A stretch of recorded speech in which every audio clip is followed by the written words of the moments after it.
सर्वेभ्यो नमो नमः। नमस्कार। स्वागत है आपका सरल संस्कृत सुगम संस्कृत में और मैं हूं प्रतिभा दीक्षित। आज के इस वीडियो में हम तद्धित प्रत्ययों के विषय में आगे अध्ययन करेंगे। पिछले वीडियो में हमने तद्धित प्रत्ययों में मतुप, वतुप, इनि, तरप, तमप और मयट का अध्ययन किया था। इसके अतिरिक्त हम उससे पहले कृत प्रत्ययों का भी अध्ययन कर चुके हैं। अगर आपने अभी तक वो वीडियोस नहीं देखे हैं तो पहले आप वो वीडियोस देखिए। डिस्क्रिप्शन बॉक्स में NCERT class 9th and 10th Sanskrit grammar नामक एक प्लेलिस्ट है जिसका कि लिंक दिया गया है। आप उस लिंक से, उस प्लेलिस्ट से पहले के अपलोडेड वीडियोस देख सकते हैं। इसके अतिरिक्त प्रत्यय से संबंधित बहुत सारे वीडियो चैनल पर हैं, बहुत सारी प्लेलिस्ट हैं, तो आप या तो चैनल पर प्लेलिस्ट में जाकर वीडियोस देख सकते हैं। संस्कृत व्याकरण नामक प्लेलिस्ट है, एक ट्रिक्स भंडार नामक प्लेलिस्ट है जिसमें कि हमने अलग अलग तरीकों से प्रत्ययों का अध्ययन किया है। तो या तो आप चैनल पर प्लेलिस्ट में जाकर ये सारे वीडियोस देखिए या फिर डिस्क्रिप्शन बॉक्स में मैंने सभी प्लेलिस्ट के लिंक दिए हैं। आप वहाँ से संस्कृत व्याकरण प्लेलिस्ट से, NCERT नामक प्लेलिस्ट से, ट्रिक्स भंडार नामक प्लेलिस्ट से प्रत्ययों से संबंधित वीडियोस देख सकते हैं। इस वीडियो में हम तद्धित प्रत्ययों में अण प्रत्यय के विषय में, ठक के विषय में, इसके अतिरिक्त इत, त्वा, तल, यत, था, तसिल इन प्रत्ययों को पढ़ेंगे। तो आइए प्रारंभ करते हैं। तद्धित प्रत्यय क्या है ये आप जानते हैं कि जो शब्दों के साथ जुड़कर संज्ञा, विशेषण, कृदंत, प्रातिपदिक शब्द इत्यादि के साथ जुड़कर उनके अर्थ को परिवर्तित कर देते हैं, वो शब्द, वो प्रत्यय तद्धित प्रत्यय कहलाते हैं। तद्धित प्रत्ययों में जो अण प्रत्यय है वो बहुत महत्वपूर्ण प्रत्यय है। इसका बहुत बड़ा प्रकरण है लघु सिद्धांत कौमुदी के अनुसार भी। अण जो प्रत्यय है ये बहुत सारे अर्थों में प्रयुक्त होता है, बहुत सारे अर्थों में शब्दों के साथ जुड़ता है। यहाँ पर केवल 2 अर्थों में इसका उल्लेख किया गया है। तो बात करते हैं अण प्रत्यय के विषय में। अण जो है इसका ये अंतिम जो ना है इसकी संज्ञा होकर इसका लोप हो जाता है और अण का अमात्र शेष रहता है। अपत्य अर्थ में, अपत्य का तात्पर्य है संतान, पुत्र या पुत्री अर्थ में शब्द से अण प्रत्यय का योग किया जाता है। अण प्रत्यय करने पर चूंकि इसमें णा का लोप होता है इसलिए जिन भी प्रत्ययों में इस णा का लोप होगा वहां पर जिस भी धातु या शब्द के साथ अण ण प्रत्यय का लोप होने वाला शब्द जुड़ेगा वहां पर उसमें जो सबसे पहले वाला स्वर है, उस शब्द का जो सबसे पहला स्वर है उसमें वृद्धि हो जाती है, आदि स्वर की वृद्धि होती है। ये एक सामान्य नियम है, आपको याद रखना है। जैसे ण्यत प्रत्यय है, इसमें भी ण का लोप हुआ है। नवुल में ण का लोप होता है। णिनी है, इसमें ण का लोप होता है। तो ऐसे प्रत्यय जिनमें ण का लोप होता है उनमें जो शब्द आप बनाएंगे उसमें जो आदि स्वर है, सबसे पहले वाला जो स्वर है उसको वृद्धि हो जाती है। अगर अ है तो वृद्धि होकर आ हो जाएगा, अगर ई है तो वृद्धि होकर आई हो जाएगा। इस तरह से आपको परिवर्तन करने होते हैं। तो देखिए, अपत्य अर्थ में अण प्रत्यय होता है और अण प्रत्यय का योग होने पर आदि स्वर में वृद्धि हो जाती है। अब हम इसके उदाहरण देखते हैं। जैसे वसुदेव, वसुदेव का पुत्र, वसुदेव का अपत्य, इस अर्थ में जब वसुदेव शब्द के साथ अण प्रत्यय का प्रयोग किया जाता है तो ये जो णा है इसका लोप हो जाएगा, अशेष रहेगा, तो पद बनेगा। और यहाँ पर इन दोनों में प्रक्रिया होकर और अ ही रहता है, दीर्घ, यहाँ पर दीर्घ का निषेध हो जाता है। ये एक अन्य प्रक्रिया है तो इसे आप छोड़ सकते हैं। वसुदेवः इस तरह से बनेगा। अब ण का लोप होने के कारण जो इसका आदि स्वर है, जो सबसे पहला स्वर है, पहला स्वर कहाँ है, जो व में अस्थिर है, स्थित है, ये आदि स्वर है, सबसे पहला स्वर है, तो इसको वृद्धि होगी। अ के स्थान पर जब वृद्धि होगी तो आ हो जाएगा और क्या पद बनेगा, वासुदेवः। तो वासुदेवः का क्या तात्पर्य होगा, वसुदेव का पुत्र। इसलिए जो कृष्ण है उनको वासुदेवः कहते हैं क्योंकि ये इसमें वसुदेव शब्द में अपत्य अर्थ में अण प्रत्यय होकर वासुदेव पद बनता है। इसी प्रकार वशिष्ठ का अपत्य, वशिष्ठ की संतान, वशिष्ठ का पुत्र या पुत्री, इस अर्थ में वशिष्ठ शब्द से जब अण प्रत्यय होता है तो आदि वृद्धि होकर पद बनता है वासिष्ठ। इसी प्रकार विश्वामित्र का पुत्र, विश्वामित्र का अपत्य, इस अर्थ में अण प्रत्यय होता है तो आदि वृद्धि होती है। अब देखिए आदि वृद्धि में मैंने आपको बताया है ई है आदि में स्वर, तो वृद्धि जब इसके स्थान पर होगी तो आई हो जाएगा और यहाँ पर पद बनेगा वैश्वामित्र। वैश्वामित्र का तात्पर्य है विश्वामित्र के अपत्य, विश्वामित्र की संतान। इसी प्रकार अश्वपति, अश्वपति पत्यः अपत्यः, अश्वपति का पुत्र, अश्वपति की संतान, इस अर्थ में अश्वपति से जब अण प्रत्यय होगा तो अ जो आदि स्वर है उसको वृद्धि होकर आ हो जाएगा और पद बनेगा आश्वपतः। इस प्रकार से यदु से अण प्रत्यय होकर पद बनेगा यादवः। इसमें देखिए जो आदि है अ, य में अ उसको आ हो जाएगा, या द में जो उ है इस उ को ओ होता है पहले, बाद में अण का आ है और उस ओ को अव होकर यादवः पद बनता है। तो यदु की संतान, यदु के अपत्य, इस अर्थ में यदु से अण प्रत्यय होकर पद बनता है यादवः। इसी प्रकार मनु की संतान, मनु के अपत्य, इस अर्थ में मनु शब्द से अण प्रत्यय होकर पद बनता है मानवः। तो मानवः का क्या तात्पर्य होता है? मनु की संतान। तो देखिए मानव शब्द इस प्रकार से बना है। आपको इस तरह से शब्दों को समझना है, देखना है कि कैसे शब्द बनते हैं। हो सकता है आपको पता नहीं हो आज तक मानव शब्द किस प्रकार से बना है, हम मानव क्यों कहलाते हैं, क्योंकि हम मनु की संतान हैं इसलिए। इसी प्रकार पुत्र, पुत्र का अपत्य, पुत्र का पुत्र, पुत्र की संतान, इस अर्थ में पुत्र शब्द से अण प्रत्यय होकर ये जो उ है इस उ के स्थान पर वृद्धि होती है और वृद्धि होकर औ हो जाता है और पद बनता है पौत्रः। कुरु से, कुरु में जो उ है इसके स्थान पर भी वृद्धि होकर औ हो जाएगा और ये जो र में उ है इसको पहले ओ होगा और फिर अव होगा और पद बनेगा कौरवः। धनु के पुत्र, धनु की संतान, धनु का अपत्य, इस अर्थ में धनु शब्द से अण प्रत्यय होकर आदि वृद्धि होकर और उ के स्थान पर अव होकर पद बनता है दानवः। इसी प्रकार पंडु, पंडु का जो पुत्र है इस अर्थ में पंडु के अपत्य अर्थ में अण प्रत्यय होकर पद बनता है पांडवः। जैसे इसका वाक्य प्रयोग है वासुदेवः कृष्णः पूज्यः अस्ति। वासुदेवः, वसुदेव का पुत्र कृष्ण पूज्य है, तो ये पुत्र और अपत्य अर्थ में अण का प्रयोग होता है। दूसरा, अपत्य के अतिरिक्त भाव अर्थ में भी अण प्रत्यय का प्रयोग होता है। जहां पर भाव बताना हो वहां पर भी अण प्रत्यय का प्रयोग होता है और आदि वृद्धि की जो प्रक्रिया है वो अण में हर जगह सेम रहेगी। तो देखिए जैसे कुशलता का भाव, इस अर्थ में जब कुशल शब्द से अण प्रत्यय होता है तो इष्णा की इत संज्ञा होकर लोप हो जाता है, आशीष रहेगा। पूर्व में जो उ है इसको वृद्धि हो जाएगी, वृद्धि होकर औ होगा तो क्या पद बनेगा? कौशलम। अब ये भाव अर्थ में होता है इसलिए ये नपुंसक लिंग में पद बनेंगे और इस तरह का पद बनेगा कौशलम। तो कुशलता का भाव, कौशल क्या होता है? कुशलता का भाव। गुरु, गुरुता का भाव, इस अर्थ में गुरु शब्द से अण प्रत्यय होकर पद बनता है गौरवम। गौरव क्या होता है? गुरुता का भाव। इसमें भी आदि वृद्धि हो जाती है उ के स्थान पर और पद बन जाता है गौरवम। शिशु, शिशुता का भाव, बचपने का भाव, इस अर्थ में शिशु शब्द से जब अण प्रत्यय होता है तो पद बनता है शैशवम।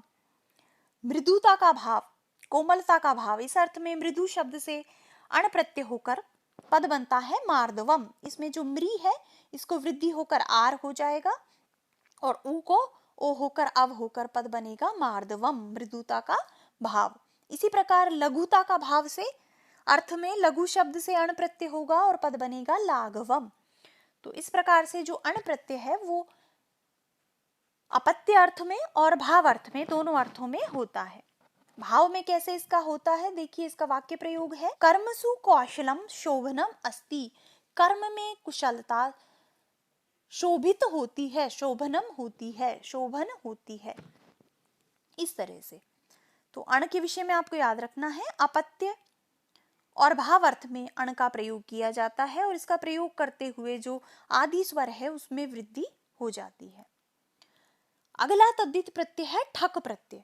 इस ठक में ये जो क है इसकी संज्ञा हो जाती है और ये जो ठ है इस ठ के स्थान पर इक आदेश हो जाता है। एक सूत्र होता है ठश्ये कह, उसे आप याद भी ना रखें तो कोई बात नहीं, लेकिन आपको ध्यान रखना है कि ठ के स्थान पर इक आदेश हो जाता है। अब ये ठक प्रत्यय कहाँ होता है, तो शब्दों से भाव अर्थ में ठक प्रत्यय का विधान किया जाता है। ठक का इक हो जाता है तथा शब्द के आदि स्वर की वृद्धि हो जाती है। यहाँ पर भी जिस शब्द के साथ इस ठ प्रत्यय को लगाएंगे उसके आदि स्वर में भी वृद्धि हो जाएगी। तो इसमें चूंकि इक शब्दों के साथ जुड़ेगा इसलिए शब्दों के अंत में आपको इक यहाँ पर दिखाई देगा। तो जहां पर भी शब्दों में जैसे वाचिक, शारीरिक, धार्मिक, ऐतिहासिक, कार्मिक, नागरिक, भौतिक, आध्यात्मिक, इस प्रकार के इक इक वाले पद जो दिखाई देते हैं उनमें कौन सा प्रत्यय होता है, ठक प्रत्यय।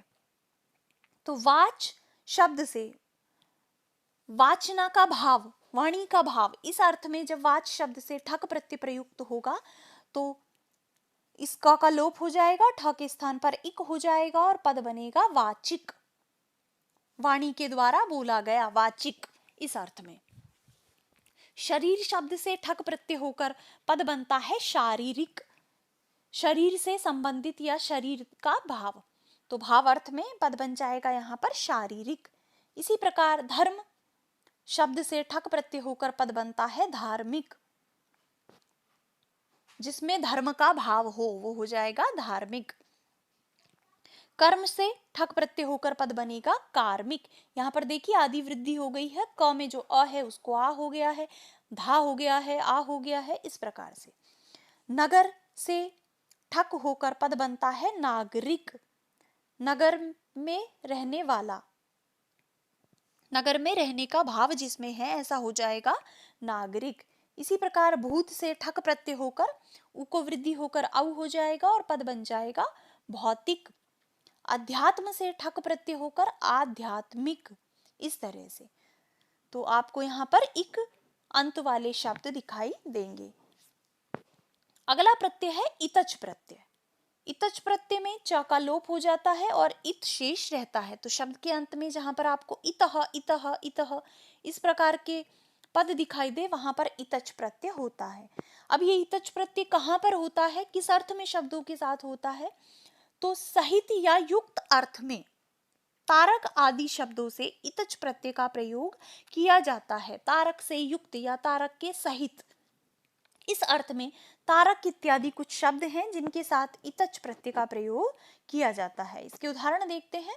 जैसे तारक से इतच प्रत्यय होकर पद बनता है तारकितः, ताराओं से युक्त, तारकाओं से युक्त या ताराओं सहित।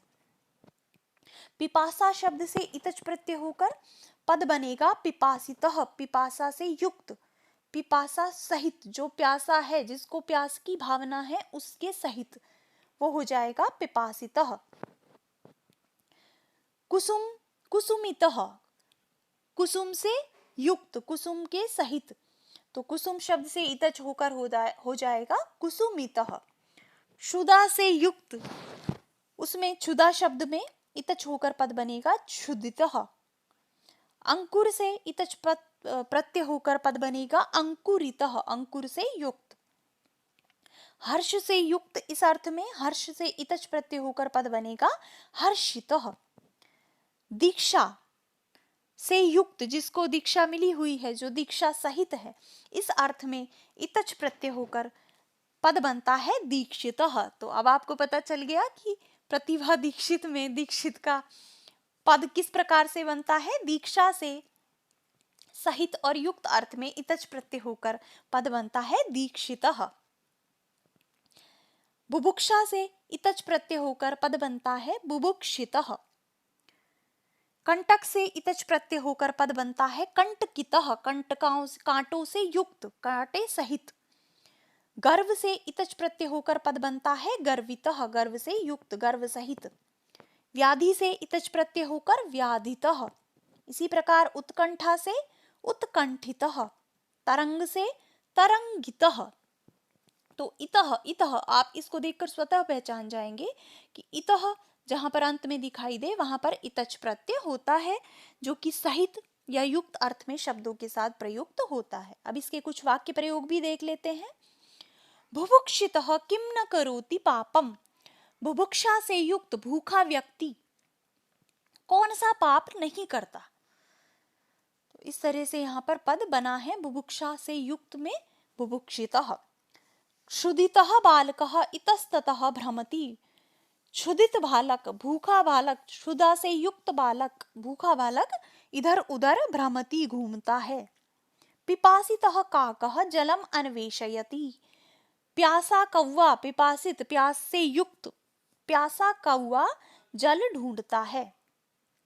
तो इस तरह से इतच प्रत्यय का प्रयोग किया जाता है। अगले प्रत्यय है त्वा और तल प्रत्यय।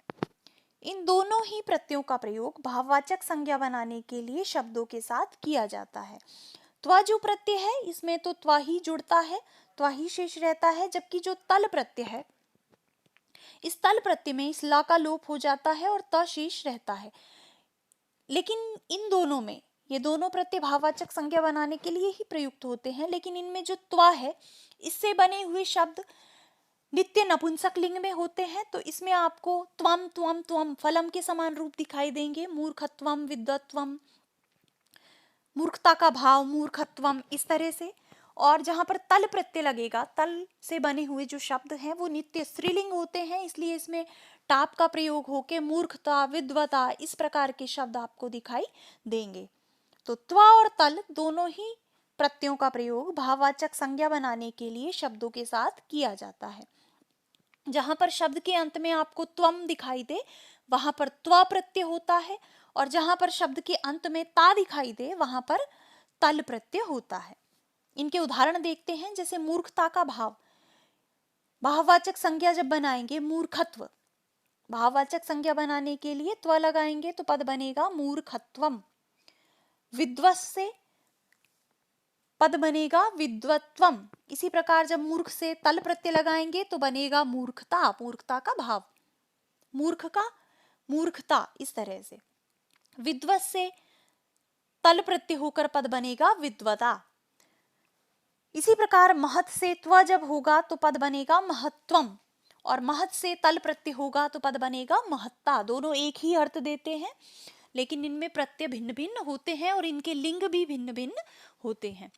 पवित्र से त्व प्रत्यय होकर पद बनेगा पवित्रत्वम, पवित्रता का भाव। इसी प्रकार पवित्र से तल प्रत्यय होकर पद बन जाएगा पवित्रता। पशु से त्व प्रत्यय होकर बनेगा पशुत्वम और तल होकर बनेगा पशुता। गुरु से त्व होकर पद बनेगा गुरुत्वम और तल होकर पद बनेगा गुरुता। लघु से त्व होकर पद बनेगा लघुत्वम और ता होकर पद बनेगा लघुता, तल होकर पद बनेगा लघुता। इसी प्रकार मित्र से त्व होकर पद बनेगा मित्रत्वम और तल होकर बनेगा मित्रता। तो इस तरह से यहाँ पर आपको त्वम और ता इस तरह से अंत में दिखाई देंगे। देखिए अब यहाँ पर ता दिखाई दे रहा है और हमने कृत प्रत्ययों में एक प्रत्यय पढ़ा था त्रिच प्रत्यय, वहां पर भी शब्दों के अंत में ता दिखाई देता है। अब इन दोनों में किस तरह से अंतर करें, क्योंकि शब्द के अंत में तो ता दिखाई देगा, तो किस तरह से हम इनमें अंतर कर सकते हैं, इससे संबंधित एक वीडियो चैनल पर है, ट्रिक्स भंडार प्लेलिस्ट में। अंतर कर करके शब्दों को देख कर किस प्रकार प्रत्यय पहचाने, तो ट्रिक्स से संबंधित कुछ वीडियोस हैं, उसमें हमने ता अंत वाले शब्दों से संबंधित भी एक वीडियो किया हुआ है। आप ट्रिक्स भंडार नामक प्लेलिस्ट से उसे देख सकते हैं, उसका लिंक डिस्क्रिप्शन बॉक्स में है। त्व प्रत्यांत शब्द नपुंसक लिंग में होते हैं, जैसा कि हम बात कर चुके हैं, इसलिए इनके रूप फल शब्द की तरह चलते हैं। तो आपको त्वम त्वम इस तरह से दिखाई देगा, त्वः आपको कहीं भी दिखाई नहीं देगा। मित्रत्वः इस प्रकार का पद नहीं होगा, क्योंकि त्व प्रत्यय वाले जो शब्द हैं उनके रूप नपुंसक लिंग में होते हैं और इसीलिए ये फल शब्द के समान चलते हैं।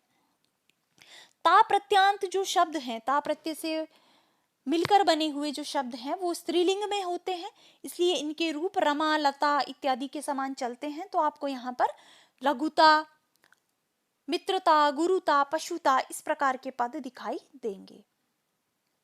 तो ये भाववाचक संज्ञा बनाने के लिए प्रयुक्त होने वाले प्रत्यय हैं, इनको आप ध्यान रखिए।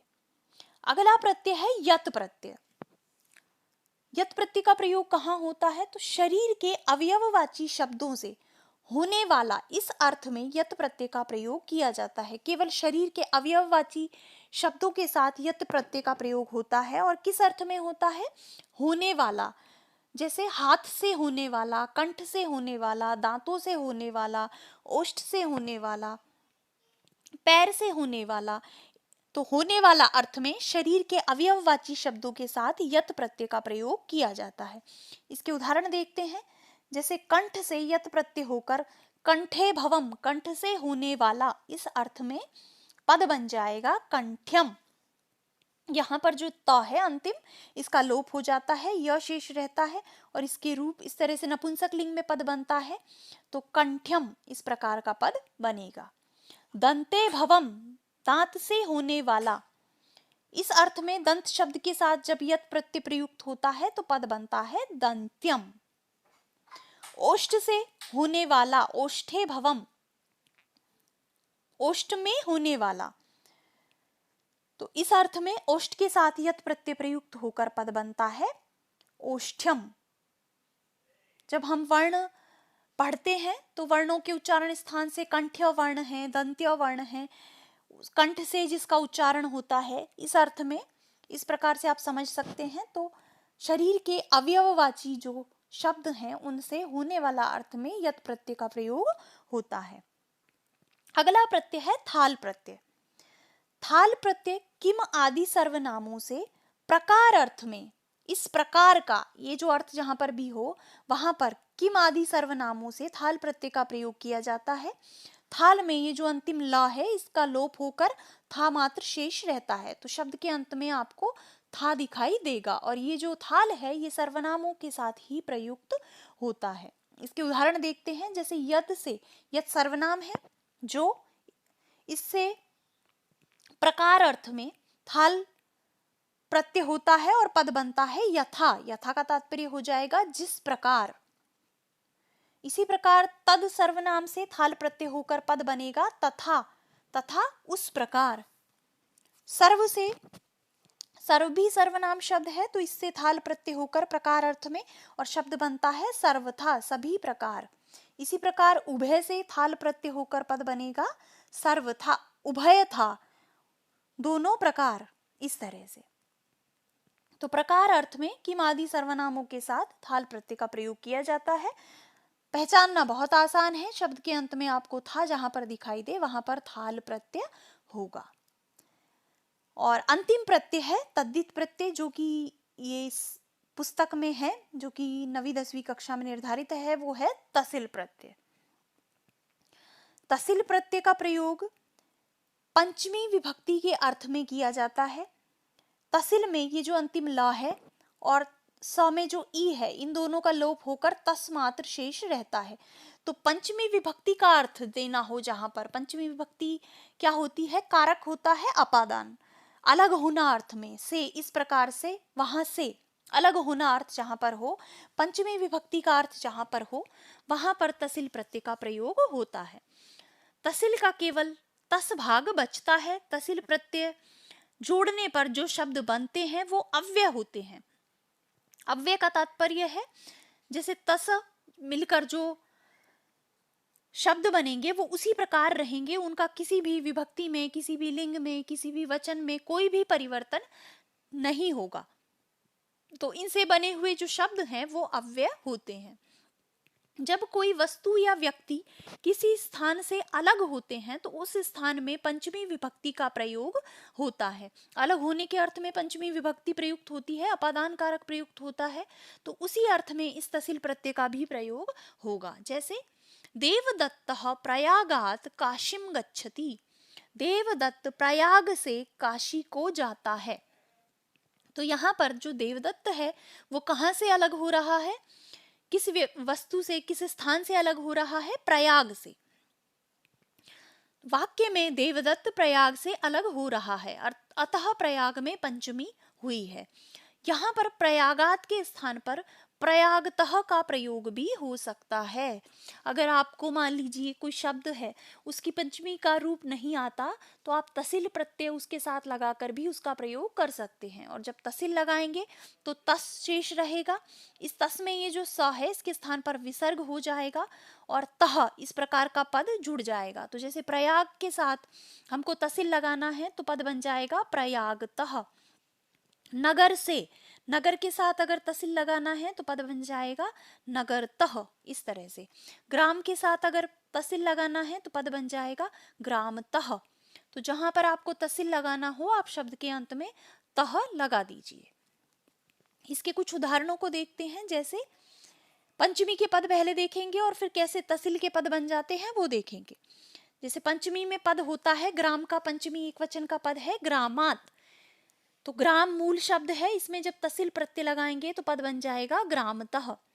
ग्रामतः वनम दूरे नास्ति, ग्राम से वन दूर नहीं है। तो इस प्रकार से यहाँ पर तसिल प्रत्यय का प्रयोग किया गया है पंचमी के अर्थ में। वृक्षात पंचमी का पद है, इसके स्थान पर तसिल प्रत्यय जब लगता है तो पद बनता है वृक्षतः, वृक्ष से। वृक्षतः पत्राणि पतंती, तो अगर आप वृक्षतः पत्राणि पतंती कहेंगे तो ये वाक्य भी सही होगा। वाराणस्या, वाराणस्या पंचमी का पद है जो कि वाराणसी से बना हुआ है। तो वाराणसी, मान लीजिए आपको वाराणसी का रूप नहीं आता, तो अगर आपको तसिल प्रत्यय के बारे में पता है कि पंचमी में आप तसिल लगा सकते हैं, तो बस वाराणसी शब्द लिखिए और उसके आगे तह लगा दीजिए, बन जाएगा आपका पंचमी का रूप। वाराणसीतः प्रयागः पश्चिमे वर्ततः, वाराणसी से प्रयाग पश्चिम दिशा में स्थित है। नवदिल्ल्याः, नवदिल्ल्याः पंचमी का पद है। तो अगर नवदिल्ली पद का आपको रूप नहीं आता तो केवल नवदिल्ली लिखिए और उसके आगे तह लगा दीजिए, तसिल प्रत्यय लगा दीजिए, पंचमी का पद बन जाएगा नवदिल्लीतः। नवदिल्लीतः हरिद्वार नगरम उत्तरे वर्तते, नवदिल्ली से हरिद्वार नगर उत्तर में स्थित है। इसी प्रकार जैसे तस्मात् पद है तो पंचमी का पद है, तत् शब्द का है तो तत् के साथ आप जब तह लगाएंगे तो पद बनेगा ततः, वहां से। ततः आगच्छति, वहां से आता है। इसी प्रकार एतस्मात्, एतत् शब्द का पंचमी एक वचन का रूप है एतस्मात्, इसमें जब तसिल प्रत्यय लगेगा तो पद बनेगा इतः, इतः गच्छति, यहाँ से जाता है। तो इस प्रकार से पंचमी के अर्थ में शब्दों के साथ तसिल प्रत्यय का प्रयोग किया जाता है। तो उस शब्द को देखकर तो आप आराम से पहचान ही सकते हैं, इसमें आपको पंचमी के अर्थ वाले शब्द मिलेंगे और इनके अंत में तह मिलेगा, तो वहां पर होगा तसिल प्रत्यय। इसी प्रकार बाकी जो प्रत्यय हैं उनके विषय में भी मैं आपको बता चुकी हूँ। अगर फिर भी आपको कोई कठिनाई है तो आप ट्रिक्स वाले वीडियोस देख सकते हैं। कुछ ऐसे वीडियोस हैं जो कि अभी तक अपलोड नहीं हुए हैं, वो आगे अपलोड किए जाएंगे। अंतर से संबंधित वीडियोस, जैसे निनी और इनी में जो अंतर है उनसे संबंधित वीडियो जल्द ही चैनल पर अपलोड किया जाएगा कि कैसे आप शब्द देखकर प्रत्ययों को पहचान सकते हैं, उनमें अंतर कर सकते हैं। तो अगर आप आगे आने वाले वीडियोस के नोटिफिकेशंस प्राप्त करना चाहते हैं और अगर अभी तक आपने चैनल को सब्सक्राइब नहीं किया है तो आप चैनल को सब्सक्राइब कर लीजिए और बेल आइकन को अवश्य ही प्रेस कर दीजिए, जिससे आगे जो भी वीडियोस अपलोड हों उनके नोटिफिकेशंस आपको मिल सकें। और इसके अतिरिक्त अगर आपको ये वीडियो पसंद आया है तो आप इसे लाइक करें। अपने कुछ सुझाव हैं तो आप मुझे कमेंट कर सकते हैं। इसके अतिरिक्त आपके ऐसे मित्र जो संस्कृत पढ़ना चाहते हैं, सरल भाषा में संस्कृत को समझना चाहते हैं, उनके साथ भी आप इस वीडियो को शेयर कर दीजिए। तो मिलते हैं नेक्स्ट वीडियो में। इस वीडियो को यहीं पे समाप्त करते हैं। धन्यवाद।